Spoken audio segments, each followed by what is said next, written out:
국민의힘 범야권의 지지도가요, 장동혁 국민의힘 대표가 22.5%로 1위에 등극을 했어요. 근데 2등이 한동훈 전 대표인데 11.3%예요. 3등이 이준석 대표, 개혁신당 대표 7%. 그 이후로 오세훈 서울시장, 나경원 의원, 안철수 의원 순인데 이게 장동혁과 한동훈을 비교해 보니까 2배 차예요. 2배 차. 대구 갔었어요? 아니면은? 저는 대구에서 다른 일정이 있어서. 대구에 네. 다른 일정이 있었어요? 네, 대구 관련 다른 일정을 하고 왔습니다. 대구를 가긴 갔었네요. 네. 그럼 뭐 집회 구경은 하셨었겠네요, 그래도? 네, 잠시 이제 그걸 볼 수는 있었는데 예. 이제 아무래도 지금 당에서 뭔가 이런 걸 조직을 하다 보니까 예. 이제 저도 이제 일원으로 보기만 했고요. 그냥 분위기 정도 확인하고 왔습니다.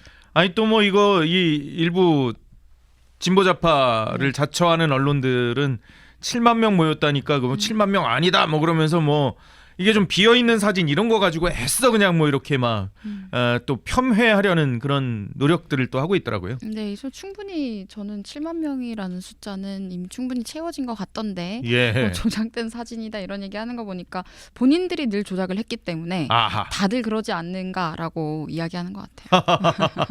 그때 예. 과거에 탄핵 선동 당시에요. 예. 2023년쯤에 그들이 탄핵 선동을 했을 때 예. 1만 명 모였다 뭐 이렇게 얘기했는데 한 100명 남짓 있는 것 같은 그런 사진들을 쓰기도 했었습니다. 그러니까 본인들이 하던 거 그대로 그냥 얘기하는 것 같아요. 장애 집회를 계속해서 이어갈 것인지 말 것인지 아직까지는 고민을 하고 있긴 하던데요. 오늘 여론조사 이재명 대통령 국정운영평가조사만 있었던 건 아니에요. 차기 지도자 선호도가 나왔는데요. 국민의힘 이 범야권이라고 할 수 있겠죠. 범야권의 지지도가요. 야, 장동혁 국민의힘 대표가 22.5%로 1위에 등극을 했어요. 근데 2등이 한동훈 전 대표인데 11.3%예요. 3등이 이준석 대표, 개혁신당 대표 7%. 그 이후로 오세훈 서울시장, 나경원 의원, 안철수 의원 순인데 이게 장동혁과 한동훈을 비교해 보니까 2배 차예요. 2배 차. 저는 이게 일종의 인지도 순이라는 생각도 합니다. 그래요? 지금 결과로는. 예. 그러니까 그만큼 지금 장동혁 대표가 지난 10개월간의 과정을 우리가 거치면서 아주 어려운 상황에서 본인이 여러 행보를 보였던 것에 대해서 맞아요. 국민께서 인정하고 계신 것이고 이거는 오호. 당원을 넘어서 국민이 인정하고 있다는 지표라고 저는 생각을 합니다. 국민이 정치인 장동혁에 대해서 인지를 하고 있고 인정을 하고 있기 때문에 지금 이런 지지율이 나오고 있는 것이다 말씀을 드리겠고요. 한동훈 대표 같은 경우에는 저는 이건 완전히 그냥 인지도 덕분에 얻은 가장 높다고 볼 수 있을 정도의 수치라고 생각을 하는데 그래요? 예. 네. 윤석열 정부 때 사실상 윤석열 정부의 특혜를 다 받아갔던 사람입니다.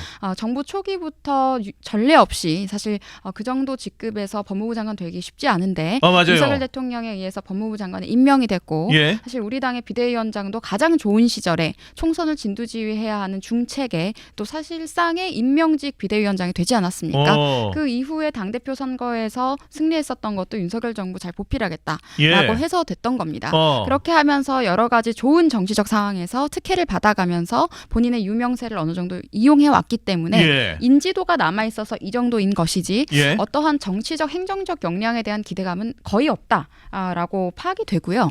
특히 중도 소구력이라고 우리가 항상 얘기를 하는데 중도 확장력 뭐 이런 얘기를 하는데 정치 무관심층 또는 서울에 살고 있는 청년들을 우리가 생각을 한다면 가장 싫어할 수밖에 없는 아이덴티티를 갖고 있는 사람입니다. 네, 그래서 앞으로 저는 크게 경쟁력이 있을 것 같지는 않고요. 서울에 사는데 왜 특히 그럴까요? 서울에서 이번에 윤석열 대통령 탄핵 반대 여론이 과반을 넘은 결과가 나왔던 건 아실 겁니다. 네, 서울 수도권 지역의 여러 청년 여론들도 이미 많이 달라졌다라는 것을 감 있는 정치인들이라면 지금 파악이 됐을 거라고 생각을 합니다.